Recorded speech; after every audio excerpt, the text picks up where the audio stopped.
AM. La ministra de Ciencia, Jimena Lincolao, enfrenta dos cuestionamientos simultáneos que tensionan su instalación en el gabinete: la omisión de al menos 3 sociedades u organizaciones en su declaración de intereses y patrimonio, y una controversia interna por un supuesto plan de desvinculaciones masivas en la cartera. El primer flanco surgió tras un reportaje de FactCheck que derivó en un requerimiento ante Contraloría impulsado por diputados del PS. El segundo fue abierto por el ex subsecretario Rafael Arauz, quien contradijo a la ministra y afirmó que el plan de despidos es real y hay testigos. Esto lo dijo ayer en Chilevisión, se lo reveló a Daniel Matamala. Así es. Sí, a ver, varias cosas. Está el conflicto, que está muy bueno. Es que nosotros, Sí. lo más divertido es que nosotros Está ayer bueno. dijimos, ¿por qué no le ponen ojo a Lincolao? No, Nico, tú hiciste el que llamado ahí. impresionante. Yo Sí, soy fuiste llamado tú. energético. Y fue justo, FactCheck apareció.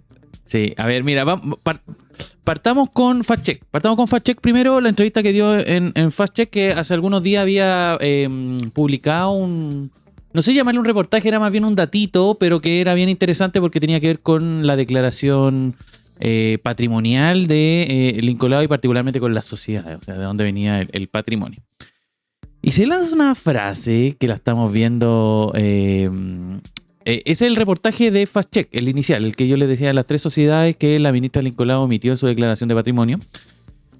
Y Jimena Lincolao dijo, bueno, vamos a aclarar esto y desconozco cómo fue la trastienda de esto, si fue FactCheck quien la buscó o fue ella quien finalmente decidió buscar al medio, pero para hacer esta aclaración, pero más que aclaración, fue una filtración, digamos, de información importante, en donde Jimena Lincolao asegura que no sería la única ministra con empresas no declaradas. Los otros ministros me dijeron que ellos no habían puesto cosas de ese tipo.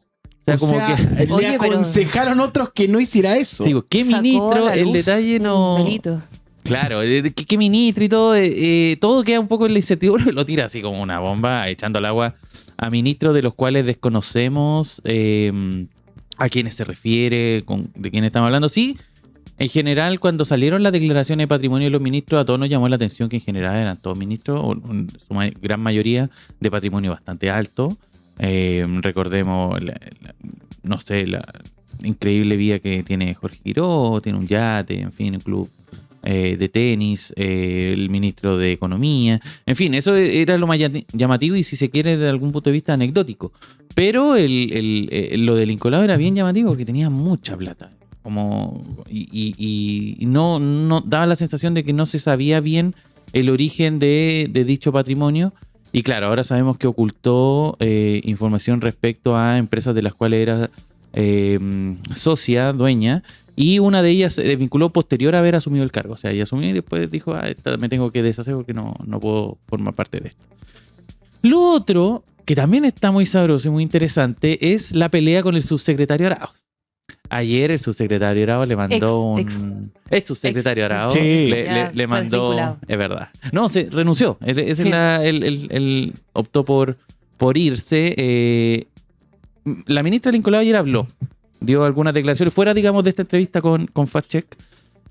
Habló de varias cosas, entre ellas tratando de aclarar esta situación con Rafael Arauz. Y entre las cosas que dijo Lincolao es que no hubo un plan de desvinculación masiva. Entonces, en la noche, en el noticiero de la noche, Daniel Matamala cuenta que recibió un mensaje de Rafael Arauz y que él autorizó a publicarlo.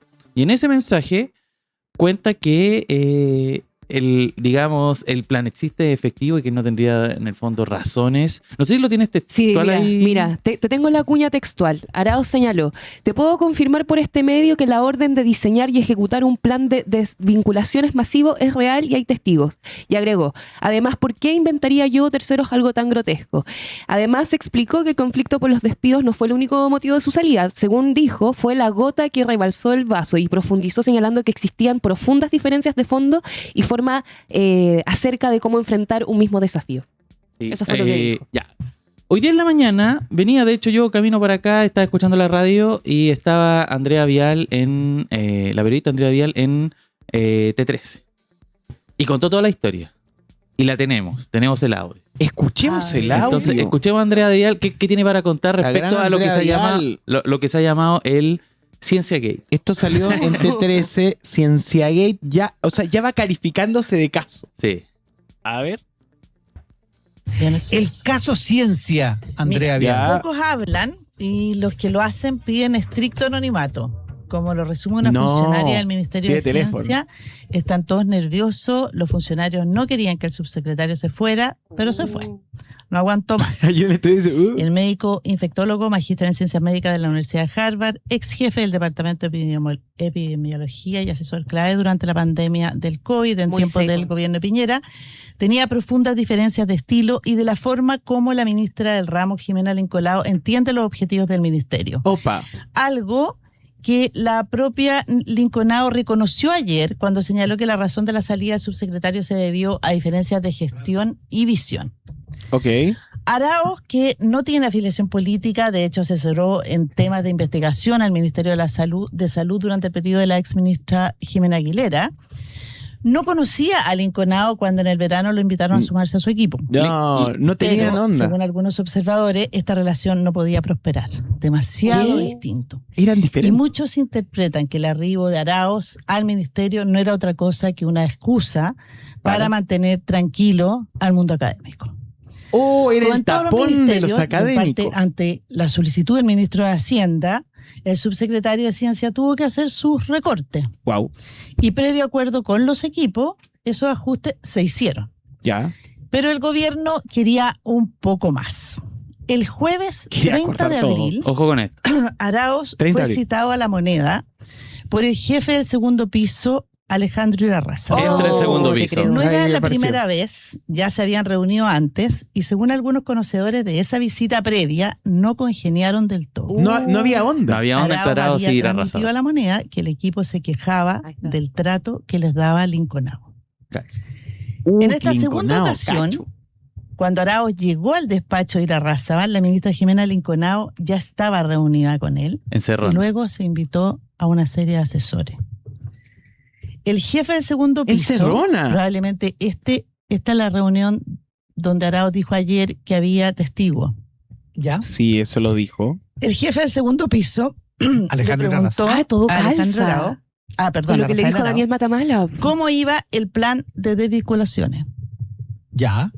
Pregunta que le sorprendió al subsecretario, pero que ¿Cómo respondió con un muy bien, Los muertos. que había sacado a 2 personas luego de una auditoría de la Contraloría General de la República y que al resto lo había puesto a prueba y que su conclusión era Ya. que eran muy competentes. Por lo tanto, se quedaban. Bueno, a Irarrázaval no le pudo caer bien el sarcasmo de la respuesta del subsecretario y le señaló que debía trabajar con su ministra, diseñando un plan para despedir a entre 20 a 40 personas. No. Ya. Con De ahí Nicolás viene el mismo. número. Ya. Las razones para los despidos no quedaron nunca claras. La ministra Incluso se ninguneado. comentó algo así como, bueno, es una buena señal, así el resto se mueve más rapidito. A la salida de esa reunión, Entre 20 y 40 personas, ¿de cuánto? ¿De un equipo de 150. ya, o sea, como un tercio? Es claro, un tercio de la claro. Es un número. A la salida de esa reunión, que fue el 30 de abril, sumamente hostil, según algunos testigos, Arauz le escribió a la ministra Lincolao Ya. diciéndole que iba a renunciar. Horas más tarde, en una reunión citada por la ministra Lincolao, ya en el ministerio de, Ok. de ese día medio feroz, ¿Ya? la ministra le pide a su subsecretario que resuma al resto de los presentes la reunión que habían sostenido en La Moneda. ¿Y qué pasa aquí? Entonces, Rafael Arauz parte diciendo que viene de la peor reunión de su vida, ¡No! La más hostil que le ha tocado, y Tremendo, resume la peor lo que le habían reunión de la vida. No, solicitado. terrible. Pero de paso, dejan claro que se niega a hacerlo, que no iba a ejecutar ningún plan de despido porque consideraba que no había base jurídica que lo justificara. Ahí está. Ahí está. Eso es, se metió el segundo piso en este conflicto. Y salió mal. Arauz no se llevó con nadie, al parecer, de esta administración. Denuncia cosas importantes, lo que se deja tras ver de esta historia que nos cuenta Andrea Vial es justamente como que no era bien, no caía bien Lincolao en el equipo del ministerio. Había problemas, ha tenido problemas al parecer con funcionarios. Eso es algo que le hace ver Rafael Arauz al segundo piso ya La Moneda en una primera reunión. en donde tampoco le cae especialmente bien Irarrázaval, y ya en esta suerte de encerrona donde está él, la ministra del Incolao, que ya había estado hablando con Irarrázaval en esa misma reunión, y el propio Irarrázaval termina siendo, digamos, el detonante final. Ese mismo día es cuando le escribe al Incolao que ha tomado la decisión de renunciar al ministerio, algo que evidentemente no querían los funcionarios, porque eso significa que el último muro de contención para los despidos masivos en el Ministerio de Ciencia se iba. Por lo tanto, ahora existe vía libre para la ministra del Incolao para hacer y deshacer dentro de dicha cartera. Oh, pero lo más dramático es que el Ministerio de Ciencia, que tanto costó construir, que viene de la era Piñera, se encuentra en una de sus horas más oscuras. Sí, y también habla un poco algo que ya comentábamos ayer, esto del mal manejo de la ministra Nicolás, y no sabe cómo resolver situaciones como este tema de las desvinculaciones. Se supone que ella viene del mundo empresa. El mundo privado público. Debiese ser algo que sabe manejar, al menos con diálogo, con no sé, habilidades blandas, si se quiere, y no se demostró nada de eso. Lo que estamos viendo es que lo que toca termina en escándalo. O sea, lo entrevistan y ¡paf! Aparece esto de que está echando el agua a otros ministros que no declararon sociedades. Ahora aparece... Los mató. Y ahora aparece este conflicto con su subsecretario, que es la primera baja importante de este gobierno. O sea, sí hemos tenido Seremi, renunció también la persona de niñez, de la Comisión de Niñez, y ahora un subsecretario. Está por verse también qué tanto puede llegar a aguantar, porque recordemos, esto lo comentamos también el otro día, uno de los principales miedos, algo que le da pánico a José Antonio Kast, es justamente verse como el presidente con el cambio de gabinete más rápido de la historia. No sé, y eso es nada, a todas luces puede ocurrir. Bueno, su salida, por supuesto, genera mucho ruido, porque Arauz no es una figura cualquiera dentro del gobierno, es médico cirujano, recordemos, infectólogo, ex jefe de epidemiología durante la pandemia y magíster de ciencias médicas de Harvard. Su perfil era técnico y científico, entonces dentro del gabinete era visto como una de las pocas autoridades provenientes directamente del mundo de la investigación, la evidencia científica, en un gobierno donde predominan perfiles jurídicos, económicos. Por ejemplo, vemos a muchos ingenieros comerciales dentro de los gabinetes también, que no tienen que ver con un tipo muy respetado. Por Muy supuesto. respetado. Y tiene mucha razón. O sea, si lo eligieron para ser alguien que calme al mundo académico, era efectivamente una figura que podía hacer eso, pero ya no está. El problema es que ahora ¿quién va a poner? ¿Ahora quién? Ahora, asumió como subrogante una directora de división. Que quedó ahí al mando. Pero hay que ver si la confirman ahí o van a nombrar a otra persona.